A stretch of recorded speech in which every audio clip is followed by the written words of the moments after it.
आज हम जो कॉन्सेप्ट स्टडी करेंगे दैट इज इमूवेबल प्रॉपर्टी। ये जो एक्सप्रेशन है ये 3 जगह यूज किया गया है या 3 जगह डिफाइन किया गया है। That is section 3 of transfer of property act 1882, the registration act 1908 and section 3 clause 26 of the gender clauses act 1894। अगर हम इसकी डेफिनेशन को रेफर करें तो आप देखेंगे कि section 3 of transfer of property act में लिखा हुआ है कि immovable property does not include. It mean ये बताता है कि इमूवेबल प्रॉपर्टी के एक्सप्रेशन में क्या कवर नहीं होगा। ये हमें ये नहीं बताता कि इमूवेबल प्रॉपर्टी क्या है। So it is a negative aspect of immovable property. Whereas Section 2 Clause 6 of Registration Act and Section 3 of Clause 26 of General Clauses Act talks about immovable property, which is immovable property includes. It means ये हमें बताता है कि immovable property क्या क्या हो सकती है या क्या क्या है। It means both these definition talks about the positive aspect of immovable property. But please keep in mind or underline that the Registration Act also tells us about the things which are not covered under immovable property. तो जो registration act की definition है ये positive as well as negative aspect दोनों को ही cover करती है, जबकि जनरल क्लॉजेज एक्ट की जो डेफिनेशन है वो सिर्फ पॉजिटिव एस्पेक्ट पे फोकस करती है। अब हम इस डेफिनेशन को अंडरस्टैंड करते हैं कि हम किन प्रॉपर्टीज को इमूवेबल प्रॉपर्टी कह सकते हैं। First expression is land, second is benefits to arise out of land, third things attached to the earth, and fourth is permanently passed into anything which is attached to the earth. इन चारों में expression क्या है और it means अगर कोई property in चारों category में से किसी एक कैटेगरी में भी फॉल कर जाती है तो वो क्या होगी, इमूवेबल प्रॉपर्टी कहलाई जाएगी। अब हम बात करते हैं फर्स्ट एक्सप्रेशन की जो है लैंड। लैंड क्या है, अर्थ का जो सरफेस है उसे हम लैंड कहते हैं। इट मीन अर्थ का जो सरफेस है वो क्या है, इमूवेबल प्रॉपर्टी की डेफिनेशन में फॉल करता है। बट सिर्फ अर्थ का सरफेस ही नहीं, जो सरफेस के ऊपर जो चीज प्रेजेंट है एज वेल एज सरफेस के बिलो मीन्स नीचे जो चीज प्रेजेंट है दोनों ही इमूवेबल प्रॉपर्टी कहलाते हैं। जैसे कि अर्थ की सरफेस पे क्या होगा, रेत, मिट्टी, वाटर, स्पेस। स्पेस जो अर्थ के सरफेस से स्टार्ट होती है और कहाँ तक जाती है, स्काई तक जाती है। तो ये जो स्पेस है ये क्या है, इमूवेबल प्रॉपर्टी है। वाटर कैसे, जो ये नदियों का पानी है, ओशियन, सी, लेक, पॉन्ड, इन सब का जो वाटर है ये अर्थ के ऊपर हमेशा ही अवेलेबल रहता है। तो ये क्या है, सरफेस का ही पार्ट है, इसीलिए ये भी लैंड के एक्सप्रेशन में फॉल करता है और ये इमूवेबल प्रॉपर्टी कहलाता है। बिलो द सरफेस में आ जाता है कि सरफेस के नीचे जितने भी मिनरल्स, पेट्रोल, वाटर, जितना भी जो भी कुछ आपको सरफेस के बिलो मिलेगा वो भी क्या है, इमूवेबल प्रॉपर्टी की डेफिनेशन में फॉल करता है। Next expression is benefits to arise out of land. Means benefit क्या होता है, प्रॉफिट और गेन, चाहे वो मॉनेटरी हो या फिर नॉन मॉनेटरी हो। किसी भी फॉर्म में अगर हम लैंड को यूज करके उससे कुछ बेनिफिट एंजॉय करते हैं उसको भी हम क्या कहलाते हैं, कहते हैं इमूवेबल प्रॉपर्टी कहलाते हैं। वो भी इमूवेबल प्रॉपर्टी के एक्सप्रेशन में फॉल करता है। अब ये बेनिफिट से यूज एंजॉय करने के लिए हम कैसे क्या करेंगे, हम उन पे राइट्स एक्सरसाइज करते हैं। तो जितने भी राइट हम लैंड पे एक्सरसाइज करते हैं जिससे हमें कोई भी फायदा हो, चाहे हमें उससे पैसे मिले या अदरवाइज हमारी कोई नीड सेटिस्फाई होती है, तो वो क्या होता है, इमूवेबल प्रॉपर्टी के एक्सप्रेशन में फॉल करता है। जैसे कि राइट टू वे, हम जब लैंड पे चलते हैं, हम लैंड को किस लिए यूज करते हैं, उस पर चलने के लिए यूज करते हैं, राइट टू वे एक्सरसाइज करते हैं जिससे हमारी मूवमेंट होती है, ये हमारा फायदा है। तो ये भी कि राइट टू वे जो है वो क्या है, इमूवेबल प्रॉपर्टी है।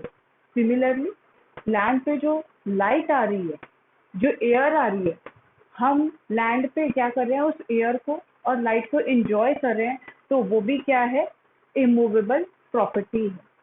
राइट टू फेरी होता है जब हम रिवर को क्रॉस करने के लिए जब बोट में from one end to another end जाते हैं, जो वाटर में हम अपना वे बनाते हैं उसे कहते हैं राइट टू फेरी, जिससे हम पैसे भी कमाते हैं और हम one place to another place move भी कर जाते हैं, हमें डुअल फायदा होता है यहाँ पे।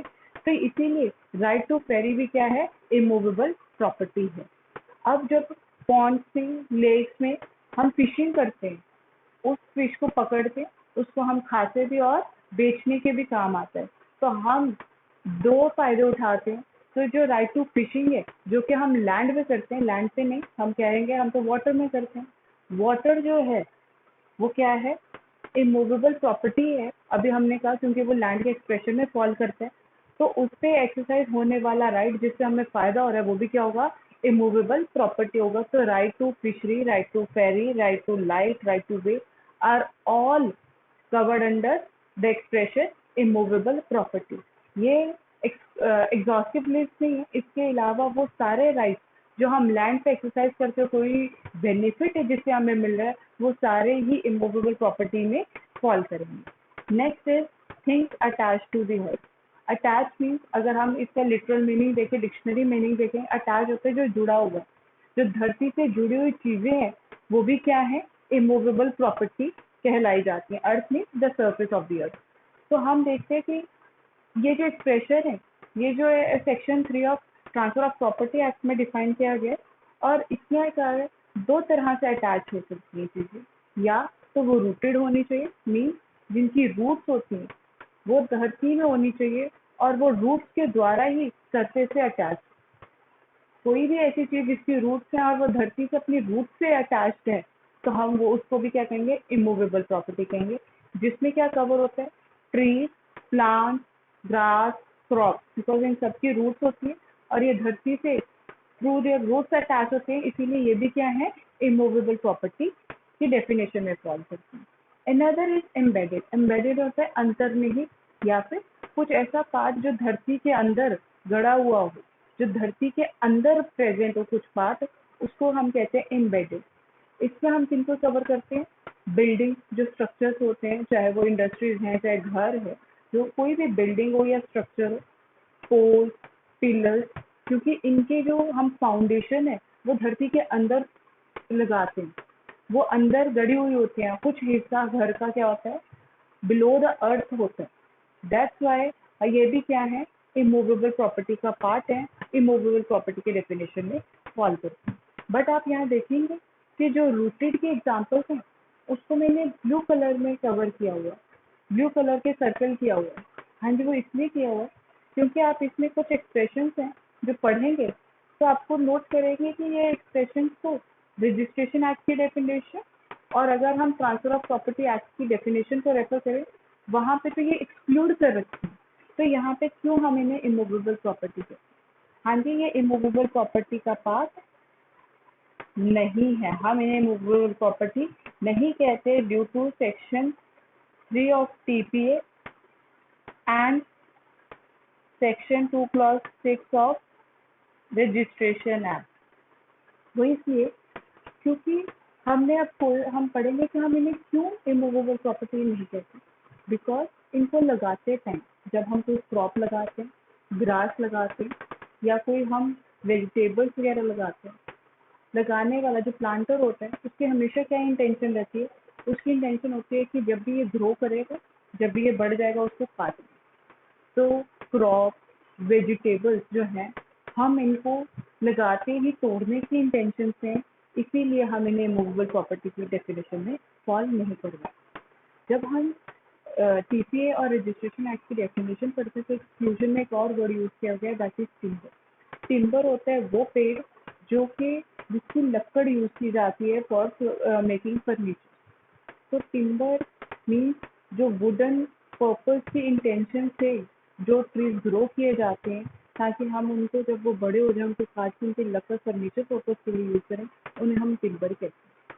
तो वहाँ पे इसीलिए लेजिस्लेचर ने वर्ड टिम्बर यूज किया and not tree, because trees जो हैं वो जरूरी नहीं कि सिर्फ वुडन पर्पस के लिए हो, कुछ फ्रूट्स के लिए भी होते हैं। तो जिनको फ्रूट्स के पर्पस से ग्रो किया जाता है वो ट्रीज तो हैं इमूवेबल प्रॉपर्टी। बट जिनको हम वुड पर्पज से के इंटेंशन से ग्रो करते हैं वो क्या है, टिम्बर, और वो इमूवेबल प्रॉपर्टी का पार्ट नहीं है। टिम्बर का एग्जाम्पल है बैम्बू। ट्री का नीम ट्री हो गया, मैंगो ट्री हो गया, बनाना ट्री हो गया, ये सारे क्या है, ट्रीज की डेफिनेशन में आता है, ये इमूवेबल प्रॉपर्टी के हैं। बट कुछ ऐसे ट्रीज भी होते हैं जो फ्रूट्स भी देते हैं और उनके वुड फर्नीचर बनाने के काम भी आती है, लाइक मैंगो ट्री। अब इस केस में वो इमूवेबल प्रॉपर्टी होगा या नहीं होगा, यह हम डिटर्मिन करते हैं कि जिससे वो ट्री को प्लांट किए वो किस इंटेंशन से थे। क्या वो उसके वुड को यूज करना चाहता है for making furniture? If the answer is yes, then हम उसे ट्री न कह के टिम्बर कहेंगे और वो क्या होगा, इमूवेबल प्रॉपर्टी नहीं है। बट अगर उसको प्लांट किया गया है only for the purpose of proof, तो हम उस केस में उसको ट्री मानेंगे और वो क्या होगा, इमूवेबल प्रॉपर्टी के डेफिनेशन में फॉल किया जाएगा। यस। नेक्स्ट हमारा जो एक्सप्रेशन है that is things permanently fasten to anything attach to the earth. अभी हमने एक्सप्रेशन की है अटैच टू द अर्थ, तो इट मीन्स कोई भी चीज जो thing attach to the earth में फॉल करती है, अगर उससे परमानेंटली अटैच की गई है वो भी इमूवेबल प्रॉपर्टी होगी। For example building, pillars, poles, जो ये है इनके साथ परमानेंटली अटैच कौन सी चीज होती है जो इसको बेटर वे से यूज करने के लिए हम अटैच करते हैं, like door, bell, windows, fan. चाहे हम इनको अलग कर सकते हैं, लेकिन लगाते टाइम हम उस बिल्डिंग को उसके साथ हमेशा इसलिए अटैच करते हैं ताकि हम उसको हमेशा यूज कर सकें। इंटेंशन क्या होती है, हम उसको परमानेंटली यूज करें फॉर एवर।